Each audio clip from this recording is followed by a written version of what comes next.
Abra sua Bíblia em 2 Reis, capítulo 15.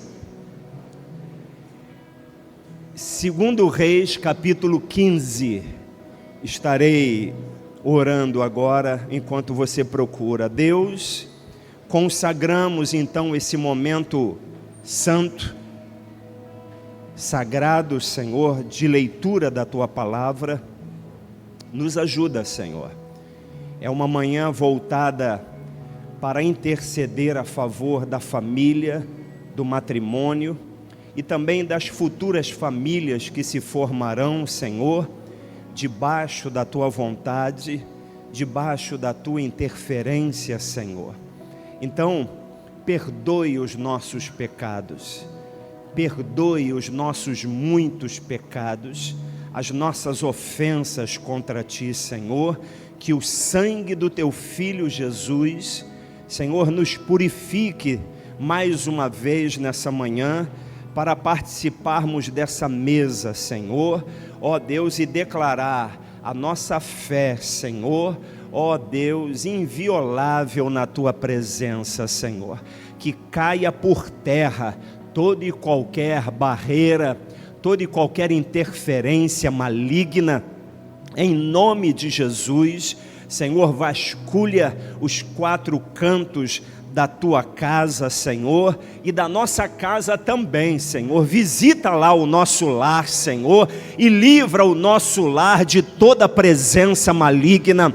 Consagramos essa região em Tuas mãos, a cidade do Rio de Janeiro, a nação brasileira, Senhor. Senhor, que todo principado e potestade caiam por terra, em nome de Jesus, e queremos declarar que Tu és o Rei dessa nação, Tu és o Deus dessa nação, dessa cidade, dessa região, da nossa casa e também da Tua igreja, em o nome de Jesus, e que você diga amém. Então, 2 Reis, capítulo 15, o título diz assim: o reinado de Azarias, rei de Judá. Somente até aqui.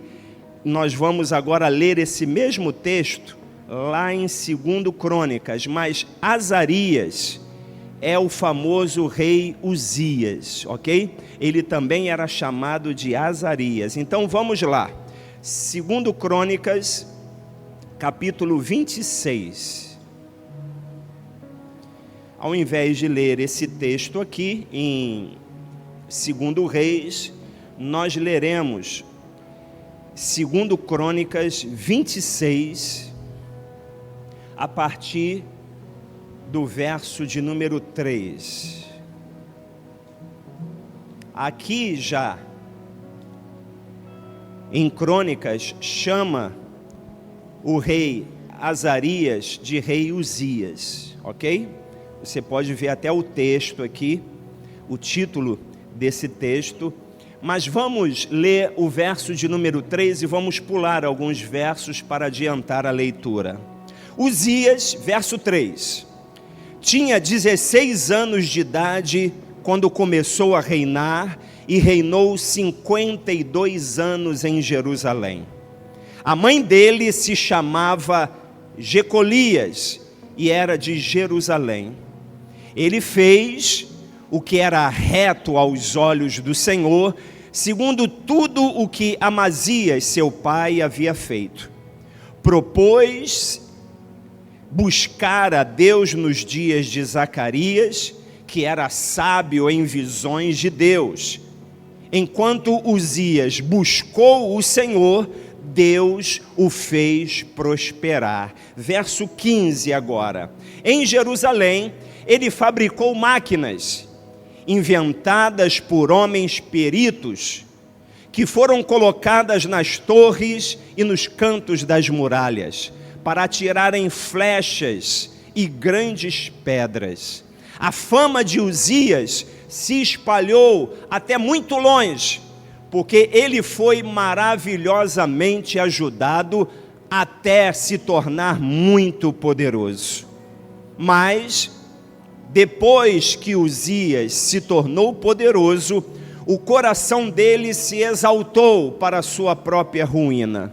Ele cometeu uma transgressão contra o Senhor seu Deus, pois entrou no templo do Senhor para queimar incenso no altar do incenso. Porém, o sacerdote Azarias entrou atrás dele, acompanhado de 80 sacerdotes do Senhor, homens da maior firmeza. Eles enfrentaram o rei Uzias e lhe disseram: não compete a você, Uzias, queimar incenso diante do Senhor, mas aos sacerdotes, filhos de Arão, que são consagrados para esse serviço. Saia do santuário, porque você cometeu uma transgressão, e isso não lhe trará honra da parte do Senhor Deus. Então Uzias se indignou. Ele tinha o incensário na mão para queimar incenso. No momento em que ele se indignou contra os sacerdotes, a lepra lhe saiu na testa. Ali mesmo, na presença dos sacerdotes, na casa do Senhor, junto ao altar do incenso. Quando o sumo sacerdote Azarias e todos os sacerdotes se voltaram para ele, eis que ele estava leproso na testa. Então, apressadamente, o tiraram dali e até ele mesmo se apressou em sair, visto que o Senhor o havia ferido.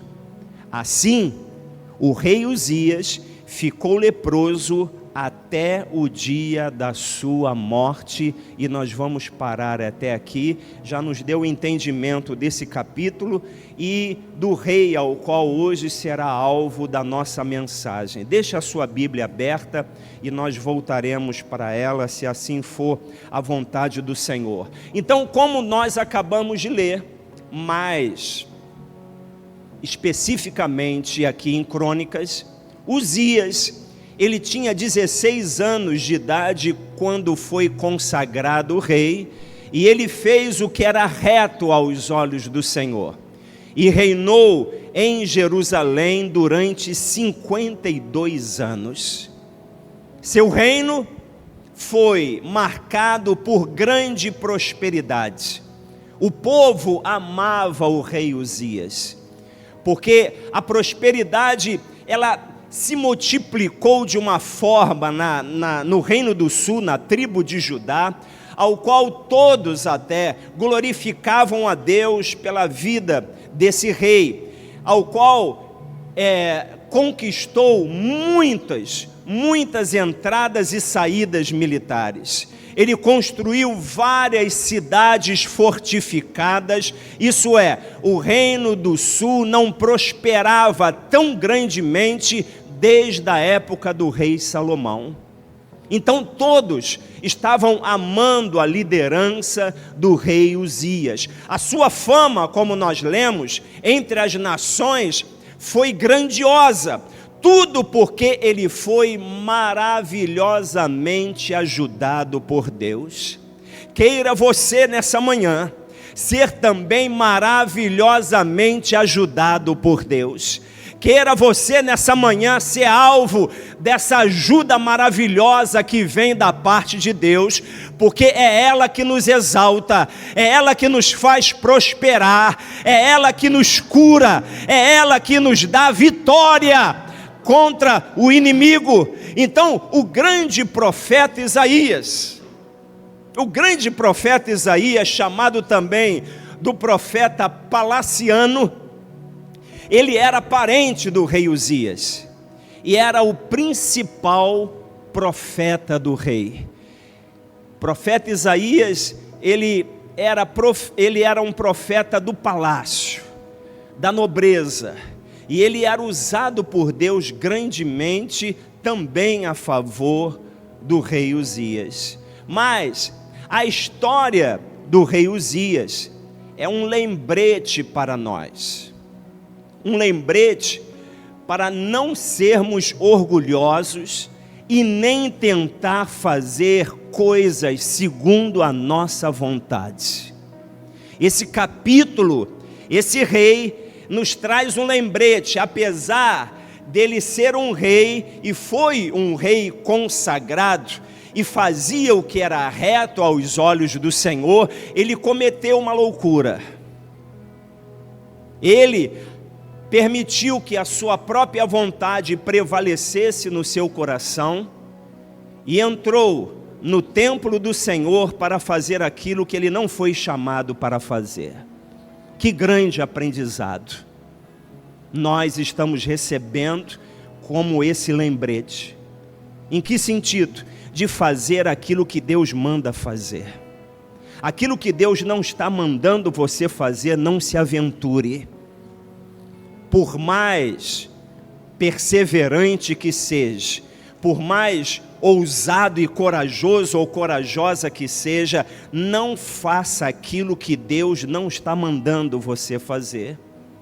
Porque aquilo que o rei Urias fez, ele fez cumprindo a sua própria vontade, mas ele não entendia que ele estava insurgindo contra o próprio Deus que havia instituído aquela orientação. Somente os sacerdotes poderiam apresentar incenso no altar do incenso. Diz o verso de número 16 que nós acabamos de ler: mas depois que Uzias se tornou poderoso, o coração dele se exaltou. Esse capítulo de número 26 de Crônicas nos ensina uma lição valiosa sobre a importância da humildade. Deus pode estar fazendo algo na tua vida, Deus pode estar usando você para abençoar outras pessoas, mas não permita que o seu coração se exalte. Não permita que se manifeste no seu interior nenhum tipo de orgulho em pensar que o bem que você está realizando venha de você mesmo. Como nós já até discernimos e proferimos isso aqui para lembrar a nossa própria vida, todo bem que realizamos, se alguma coisa deu certo na nossa vida, é porque isso não veio de nós mesmos, isso veio da parte do Senhor. Porque aquilo que nós colocamos as mãos, sem a ajuda do Senhor, dá errado.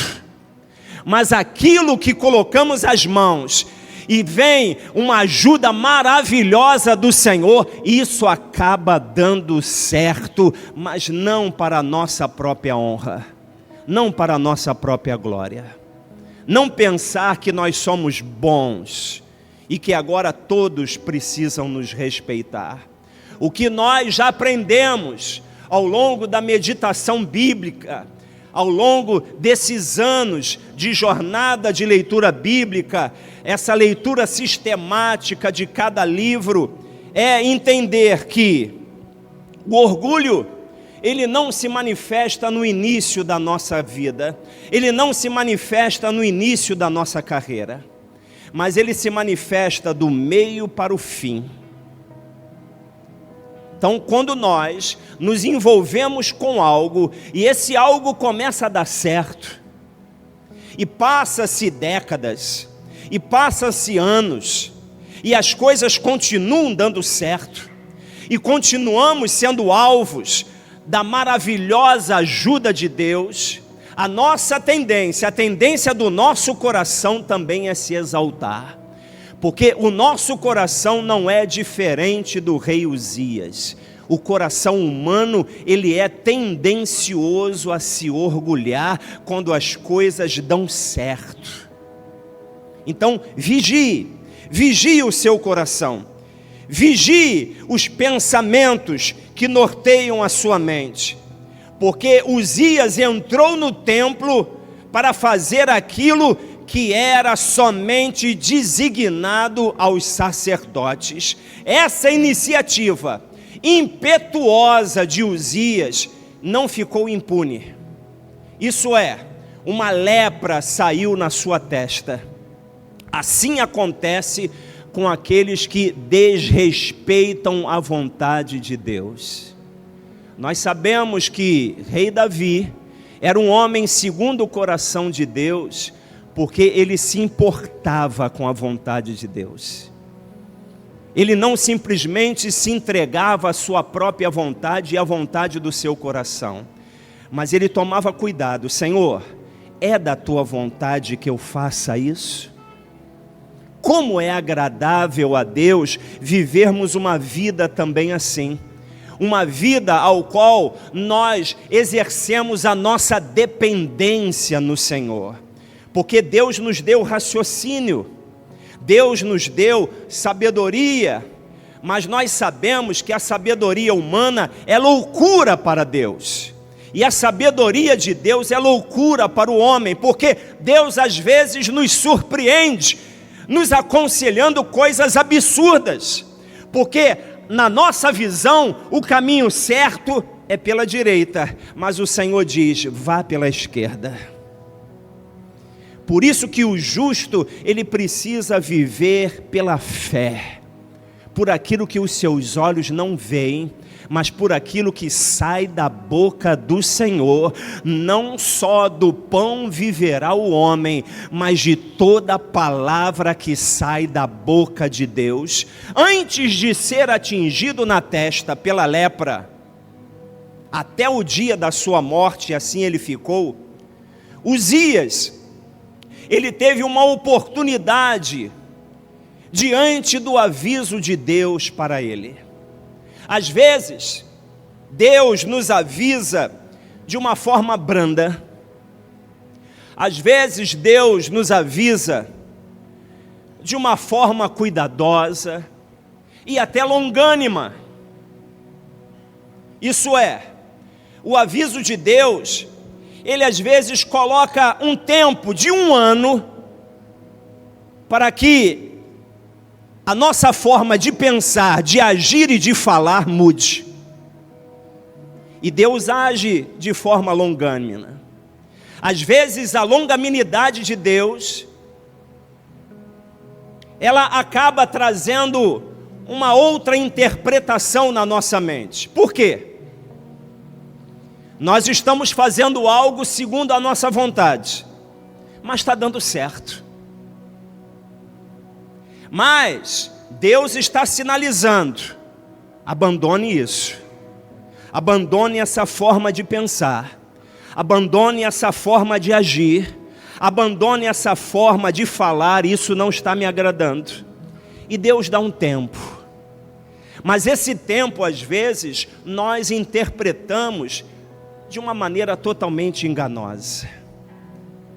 Achamos que por dar certo alguma coisa é porque Deus está no negócio. Nem sempre. Você sabia que, e aconteceu aqui com Uzias, que o período mais perigoso na nossa vida é quando as coisas estão dando certo? Você sabia que é na vitória que a igreja precisa tomar cuidado e não nos momentos de derrota? Porque a vitória, ela traz um certo bem-estar. A vitória nos traz uma linha de pensamento de que Deus está conosco, nem sempre. É do interesse do maligno que você tenha vitórias fora da presença de Deus, fora da vontade do Senhor. Para quê? Para que você seja alvo da disciplina e da ira de Deus, assim como ele foi. Ele quer arruinar todos os filhos de Deus. Ele quer não somente arruinar, mas ele quer roubar, matar e destruir a tua vida. E você precisa tomar cuidado e amadurecer de uma vez por todas. Parar de beber leitinho, comer uma comida sólida. Não ficar mais, menos, é sim, não. O que passa disso é do maligno. O sacerdote Azarias foi um instrumento de Deus aqui, com mais de 80 sacerdotes, exortaram Uzias, indo atrás dele, não faça isso, rei. Isso não lhe compete. Tem coisas que Deus avisa que são urgentes. É como se Deus batesse um martelo e liberasse uma sentença. Hoje mesmo se você não se arrepender, hoje mesmo, se você não confessar e não se humilhar diante da minha presença, o mal vai acontecer na sua vida. É isso que o sumo sacerdote Azarias e esses 80 sacerdotes atrás do rei Uzias estavam falando: não faz isso, não faça isso, isso não agrada o Senhor. Porque ele estava acendendo incenso para quem? Para algum ser humano? Para Deus. Às vezes nós podemos até estar bem intencionados, mas se Deus não está mandando você fazer nada, as nossas boas obras, elas trazem mau cheiro às narinas de Deus. Elas não agradam ao Senhor, elas aborrecem o coração de Deus. E a pergunta é: por que a lepra saiu logo na testa de Uzias? Por que não saiu debaixo do braço? Por que não saiu no peito de Uzias? Por que não saiu na virilha, ou na canela, ou no pé de Uzias? Porque na verdade a testa é um local fácil de identificação visual, não há como esconder. Por quê, irmãos? Os filhos de Deus carregam um selo de Deus na testa, porque você e o maligno vão identificar logo quem é de Cristo e quem não é. O filho de Deus, ele carrega um selo na testa, mas o inimigo, como gosta de copiar a Deus e tudo que ele faz, diz as Escrituras que os seguidores da besta também receberão uma marca na testa e na mão direita. Isso é, nesse fim dos tempos, nós vamos identificar logo quem é de Deus e quem não é de Deus. Nesses últimos tempos, todos carregarão uma marca. O Filho de Deus geralmente é aquele ao qual é reconhecido através da sua face. Você já percebeu que um verdadeiro crente, ele é reconhecido no brilho da sua face? Não é um brilho de óleo Seve, não é um brilho de hidratante, não é um brilho de cosmético, né? Como é que diz a mulher? Fala sem filtro, né? Quando você não tem filtro nenhum, lá vem aquele brilho do Espírito Santo, e as pessoas que não te conhecem, ela fala: você é crente, não é? E por que elas falam isso? Porque você não está vendo o seu rosto, você não está vendo a sua testa. A minha testa inclusive está brilhando aqui, né, nessa manhã, mas você não está vendo, mas é suor, né? Mas você não está vendo, mas os outros veem. É uma marca de identificação, não há como esconder. Isso tudo aconteceu quando o coração do rei Uzias se exaltou e a arrogância, o orgulho tomaram conta do coração de Uzias. Essa semana inteira, em nossas reuniões de oração, o nosso coração como um intenso alvo de clamor. Essa semana nós oramos muito pelo nosso coração e pelo seu coração também, pela membresia da igreja. Nós sabemos que o nosso coração, ele é o centro da nossa vida. Na verdade, eu coloquei até o título dessa mensagem como coração, fontes de vida ou de morte. E enfim, por que nós trouxemos o alvo de coração indicado por Deus como um intenso clamor e oração? Essa semana terminou a nossa jornada bíblica no livro de Jonas. E nós identificamos que o livro de Jonas, no 4º capítulo, depois do 1º, ele fugir da presença do Senhor, de fazer a sua vontade, pagar uma passagem no navio e fugir para Tarsis, para longe da presença do Senhor. Ele, através desse ato também de rebelião, de desobediência, porque Deus estava mandando ele pregar contra Nínive, todos nós sabemos, mas depois dele ser lançado no mar e a tempestade cessar, e todos os tripulantes do navio ficaram assustados, porque era por causa dele mesmo que aquela tempestade estava acontecendo. Deus deu ordem àquele grande peixe que engoliu Jonas. E como Carlos até pregou no domingo passado, aqui no culto do Espírito Santo, revelou que somente lá, no ventre do peixe, ele fez uma oração. Somente lá no ventre do peixe, mesmo não morrendo, passando 3 dias e 3 noites no ventre do peixe e nas profundezas dos mares, ele quebrantou o seu coração e se humilhou diante de Deus. E aí o Senhor deu ordem ao peixe para que vomitasse ele. Mas novamente veio a palavra do Senhor: vá a Nínive e pregue contra ela, porque se ela não se arrepender, eu vou destruí-la. Ele foi, era para visitar a cidade em 3 dias, percorrer em 3 dias. Ele, com má vontade, percorreu um dia só, e dizendo: olha, todos vão morrer se não se arrependerem. Deus está mandando essa notícia e esse recado. E aquela má vontade dele de dar o recado de Deus surtiu efeito. Todos se arrependeram. E por se arrependerem, Jonas ficou muito aborrecido, porque ele não queria a salvação de Nínive, ele queria a morte dos ninivitas.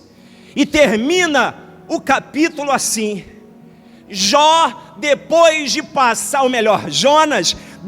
de passar tudo o que ele passou, ele continuava resistindo a Deus. E Deus nos mostrou também que o nosso coração é assim. O nosso coração, ele é teimoso. O nosso coração é obstinado. E nós precisamos tomar conta do nosso coração.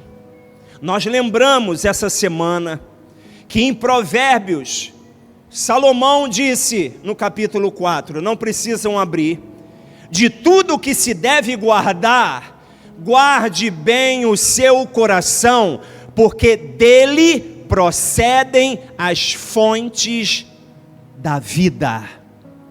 Tudo de bom ou também de ruim que fazemos começa no coração, começa no espírito do homem. Jesus disse que a boca fala do que o coração está cheio. Então, queridos, Jeremias também, ele profetiza, dizendo no capítulo 17: enganoso é o coração, mais do que todas as coisas, desesperadamente corrupto, quem pode entendê-lo? E o Senhor responde: eu, o Senhor, sondo o coração e provo os pensamentos. Agora eu quero que você abra sua Bíblia lá em Mateus, capítulo 15, porque lá também tem uma história ao qual os fariseus vieram. Mateus capítulo 15. Os fariseus vieram indagar Jesus porque os discípulos não lavavam as mãos quando comiam, conforme a tradição dos anciãos.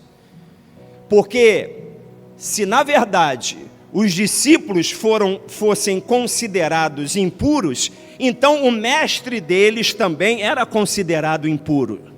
Então a questão dos fariseus não era questionar a desobediência dos discípulos, mas era provar que o mestre dos discípulos era um homem impuro e que não era Messias nenhum.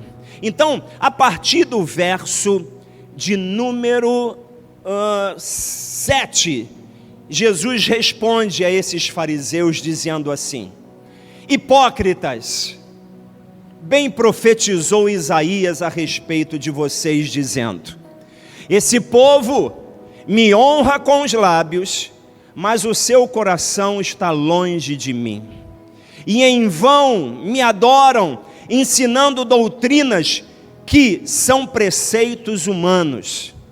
E convocando a multidão, Jesus disse: escutem e entendam. O que contamina a pessoa não é o que entra pela boca, mas é o que sai da boca. Isto sim contamina a pessoa. Então, aproximando-se dele, os discípulos disseram: sabia que os fariseus, ouvindo o que o Senhor disse, ficaram escandalizados? Mas ele respondeu: toda planta que o meu Pai Celeste não plantou, será arrancada. Esqueçam os fariseus, são cegos, guias de cegos. Ora, se um cego guiar outro cego, ambos cairão num buraco. Então Pedro disse a Jesus: explique-nos esta parábola. Jesus, porém, disse: também vocês ainda não entendem?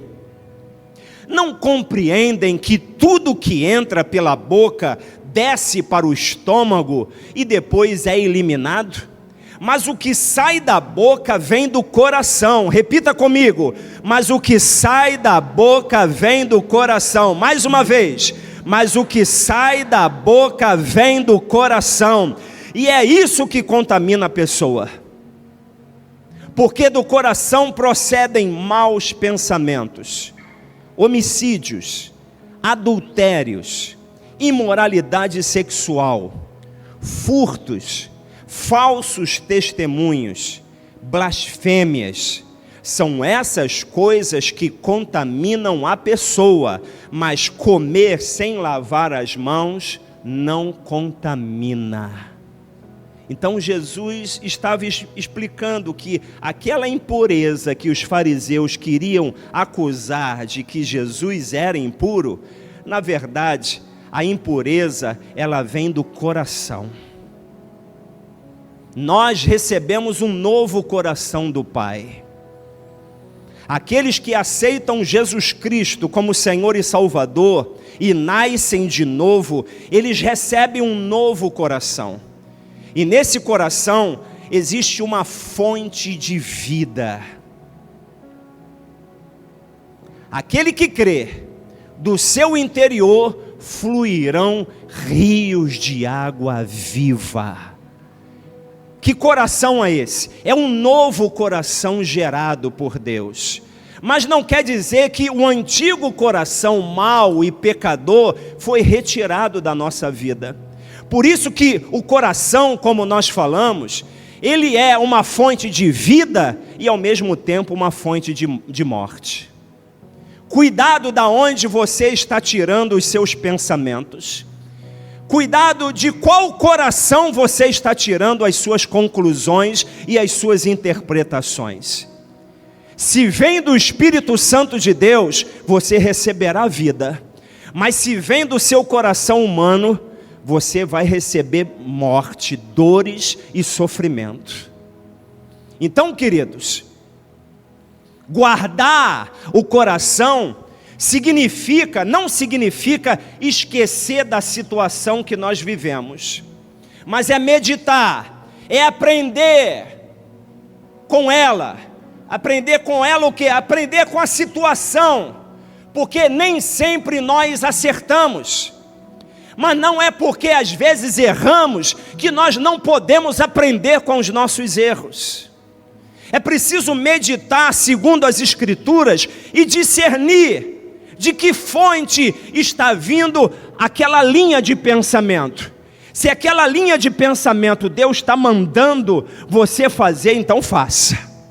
Mas se você não tem certeza que aquele pensamento vem da parte de Deus, então não faça.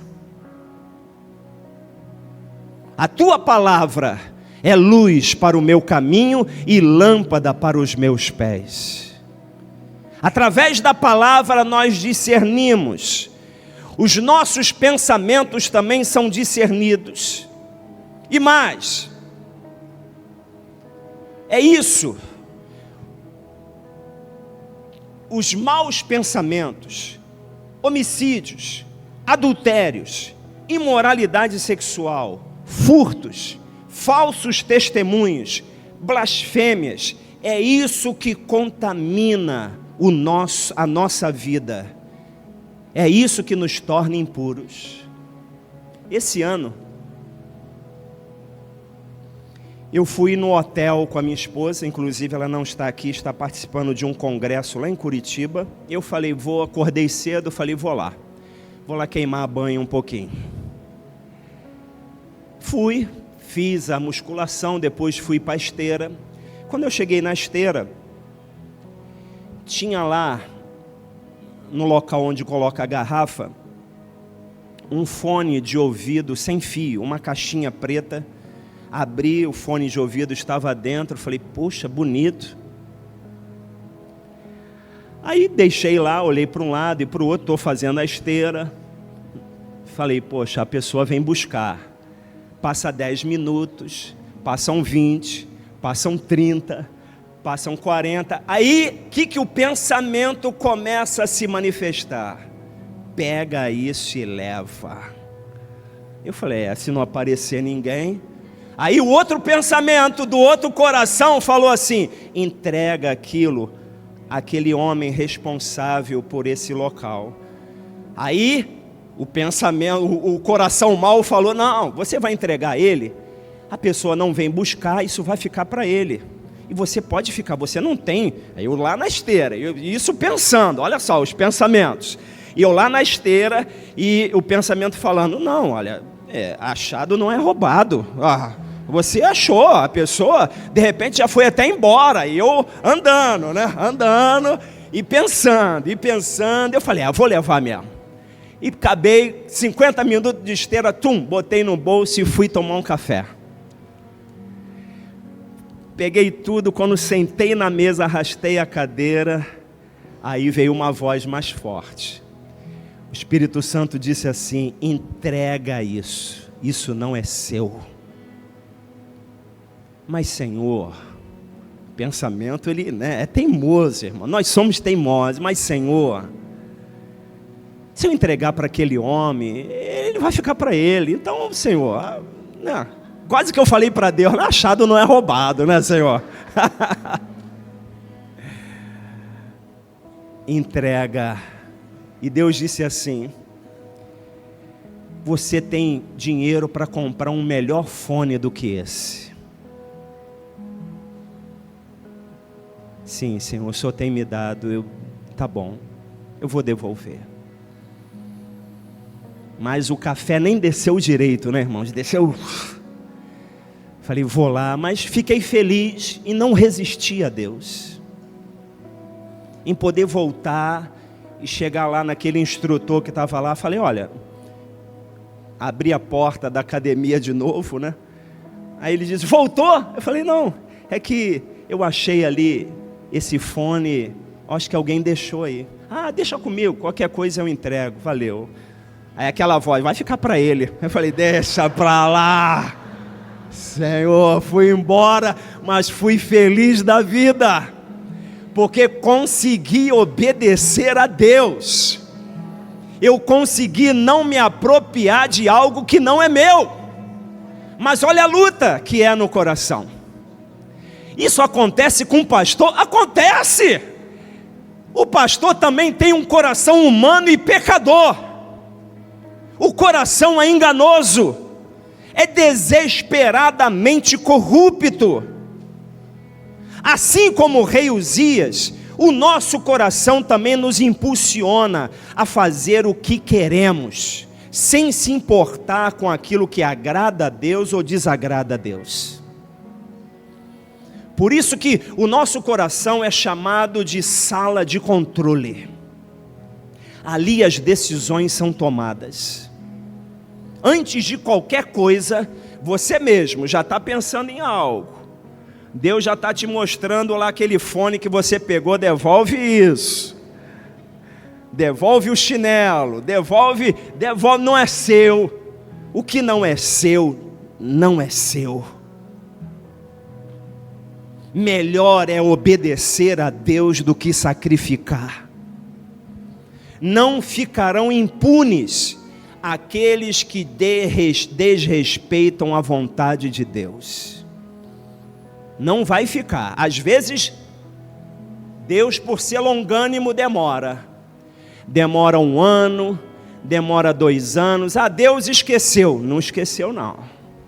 Se não houver arrependimento, se não houver confissão, se não houver quebrantamento do nosso coração, se nós não nos humilharmos perante Deus e às vezes perante as pessoas.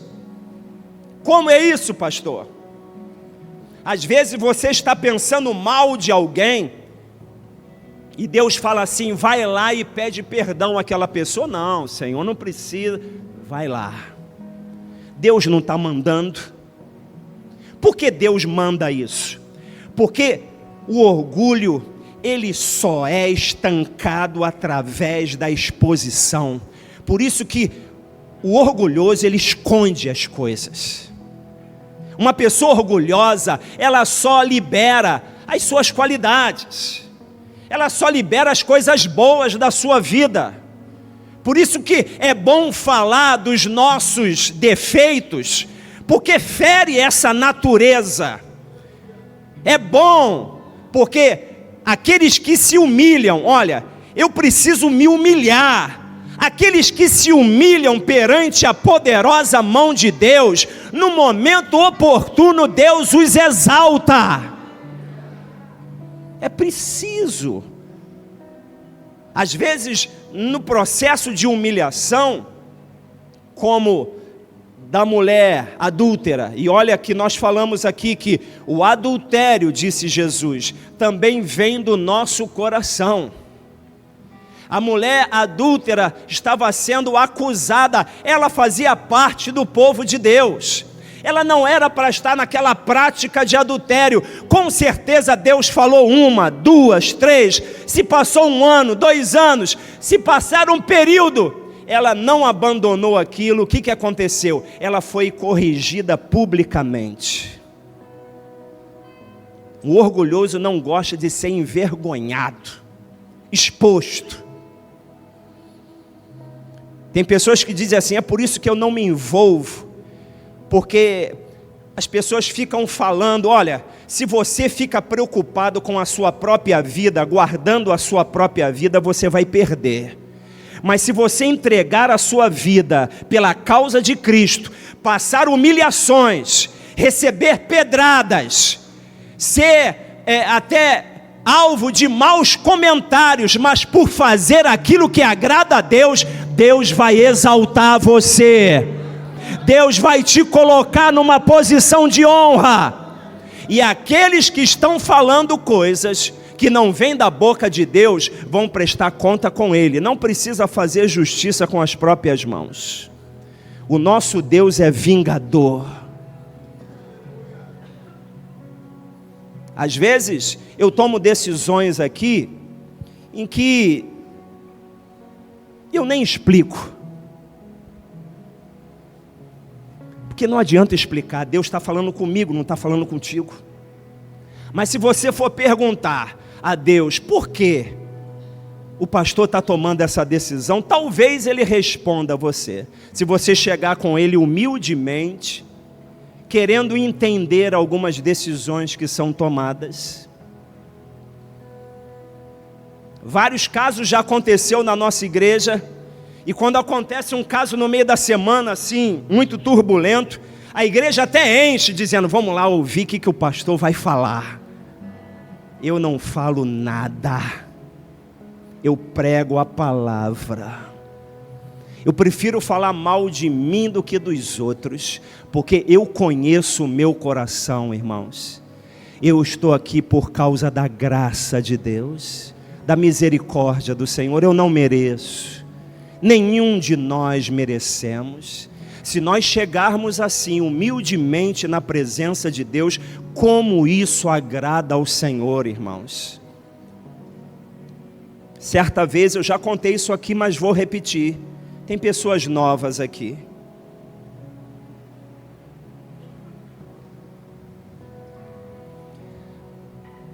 Deus mostrou à minha esposa que todos os orgulhosos nessa igreja não ficarão de pé.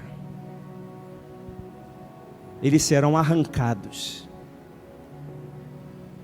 E na visão e no sonho que ela teve, Deus mostrava a ele que no teto dessa igreja, é grande o teto, né? Ó, é lá em cima.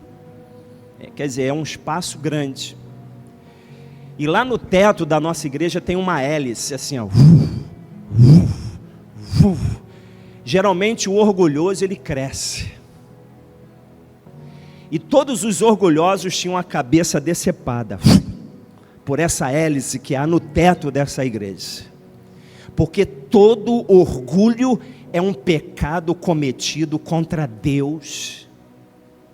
O orgulho é satânico. Antes da criação do ser humano, Satanás se orgulhou contra Deus.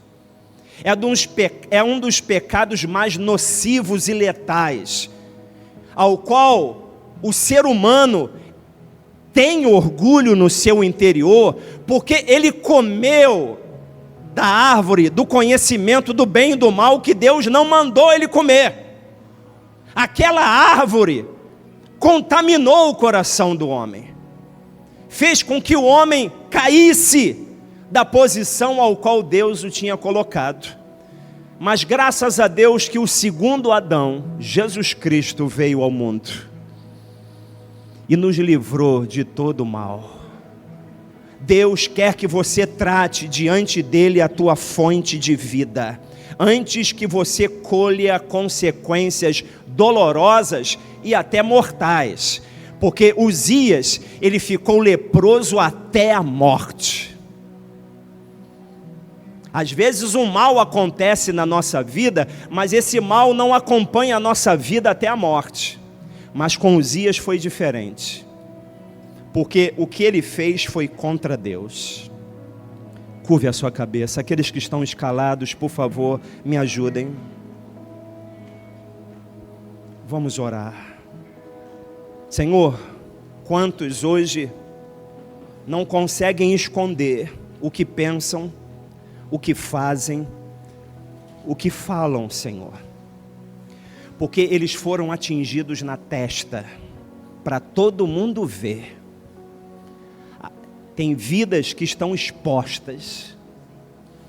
Por mais que a pessoa queira fazer o bem, ela não consegue e acaba fazendo o mal, mas não faz às escondidas, agora ela faz na frente de todo mundo. O que é isso? Isso é uma lepra na testa, é uma humilhação, uma exposição. Mas Jesus pode curar, Jesus é o antídoto. O sangue de Jesus purifica o nosso coração. Hoje é uma manhã de tratar o nosso coração diante de Deus, porque não ficam impunes aqueles que desrespeitam a vontade de Deus.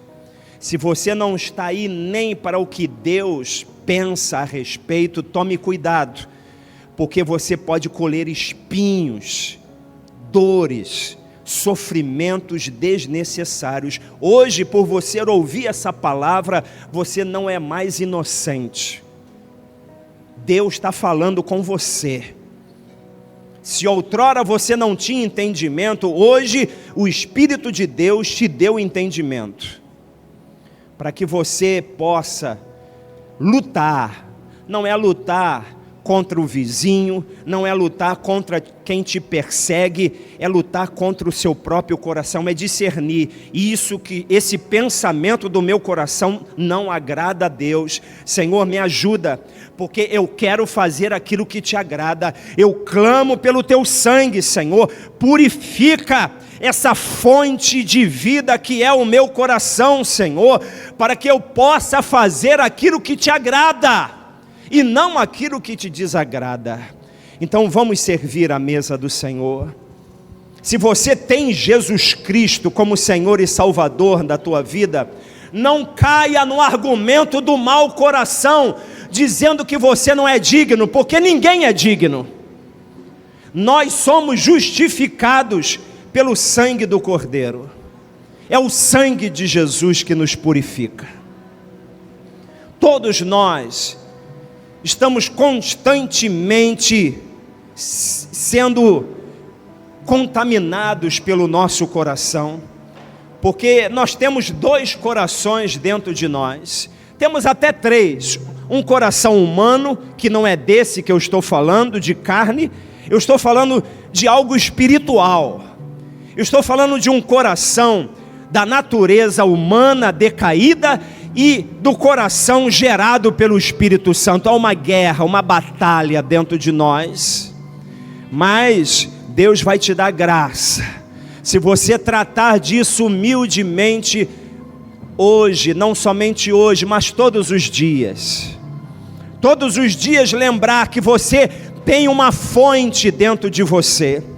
Não adianta lutar contra o sintoma, tem que ir na fonte. Vamos adorar a Deus.